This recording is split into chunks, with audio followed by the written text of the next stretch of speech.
దత్తాత్రేయుడి భార్య పేరు అనఘాదేవ. ఆమె పేరిట వ్రతం ఎందుకు ఆచరిస్తారో తెలియచేయగలరు అంటూ రాస్తున్నారు. చాలా మంచి ప్రశ్న. ఎక్కువ అనఘాదేవి గురించి మనకు బయట ఎక్కడా దొరకదు. కొంత ఏదో చిన్న చిన్న కథల్లో దొరుకుతూ ఉంటుంది. కానీ అనఘాదేవిని ఆయన ఒక శక్తి. అఘము అంటే పాపము, అనఘ అంటే పాపరాహిత్యము. ఎప్పుడూ పాపరాహిత్యుల్ని ఆయనలో ఐక్యం చేసుకొని ఆయన యొక్క స్వరూపం ఇచ్చేస్తారు కాబట్టి భార్యగా ఒకటి చెప్పుకోవచ్చు. కానీ మనకి ఈ అనఘాదేవినే మధుమతీదేవిగా మంత్రశాస్త్రంలో చాలా విశేషంగా అనఘ యొక్క ప్రశస్తి చాలా ఉంటుంది. ఆ మధుమతీదేవి గురించి చాలా గొప్పగా చెప్పబడ్డది. ఆ మధుమతీదేవికి మూల బీజాలతోటి రకరకాలుగా ఈ అనఘే ఆ మధుమతి అని, ఆ మధుమతే ఈ అనఘ అని కూడా మనకి చెప్పడం జరుగుతుంది. అనఘా స్వరూపము మధుమతి దగ్గర. కాబట్టి అనఘ అష్టమి వ్రతము అంటారు. ఈ అష్టమి నాడు ఆ అనఘాదేవిని కొలవటము అనేది మొదటి నుంచి కూడా మనకి సంప్రదాయంగా ఉంది.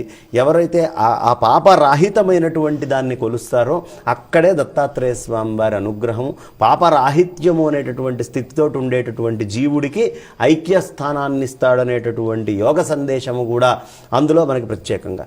విశేషం ఏమిటంటే, మీరు మధుమతి సమేత దత్తాత్రేయ స్వామి వారు ఈ ప్రపంచంలో ఒక్క మన తెలుగునాట మాత్రమే ఉన్నారు. ఈ సాగర్ దాటింగానే మనకి ఎత్తిపోతల, యతి తపోతల అంటారు. అక్కడ త్రివేణి సంగమం 3 చోట్ల నుంచి ప్రదేశంలో నీళ్లు పడి చాలా లోతులకు వెళ్తుంది. దత్తక్షేత్రాలన్నీ కూడా బాగా అడవుల్లో, ఇందాక మీరు పరీక్షలు ఉంటాయా అని అడిగారు కదా, బాగా అడవుల లోపల ఎక్కడ కీకరారణ్యాల్లో పులులు తిరిగే చోట అట్లా ఉంటుంది. అక్కడ ఈ దత్తక్షేత్రం ఒకటి ఉందమ్మా. ఏకముఖి దత్తాత్రేయ స్వామి వారు, అనఘా సమేత దత్తాత్రేయ స్వామి వారు స్వయంభూ, ఆయనంతటా ఆయన ఉద్భవించిన ఆయన ఈ కొండ గుహల లోపల కూర్చొని ఉంటారు. అసలు ఆ మధుమతి అమ్మవారి యొక్క అందము, ఆ రూపం అలా చూస్తే మనం చూస్తూనే ఉంటాము. కానీ ఎంతోమంది ఎత్తిపోతలు వెళ్తారు. దత్తాత్రేయ స్వామి పరీక్ష ఏమిటంటే 1000 మంది వెళ్తే అందులో 5 మాత్రమే ఈ దత్తాత్రేయ స్వామి దగ్గరికి వెళ్తారు.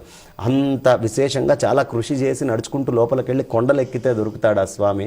దత్తాత్రేయ స్వామి వారిని ఆ మధుమతి సమేతంగా, అనఘా సమేతంగా కొలిచి ప్రార్థన చేసి ఆ అనఘాష్టమి వ్రతాన్ని గనక ఆచరించినట్లయితే ఖచ్చితముగా వాడికి ఏ కోరిక ఉన్నా, ఏ ఈప్సితమున్నా, ఎలాంటిది కావాలన్నా ప్రభువు తక్షణమే అనుగ్రహిస్తాడు. అనఘాష్టమి వ్రతానికి అంత వైశిష్ట్యం ఉందమ్మా.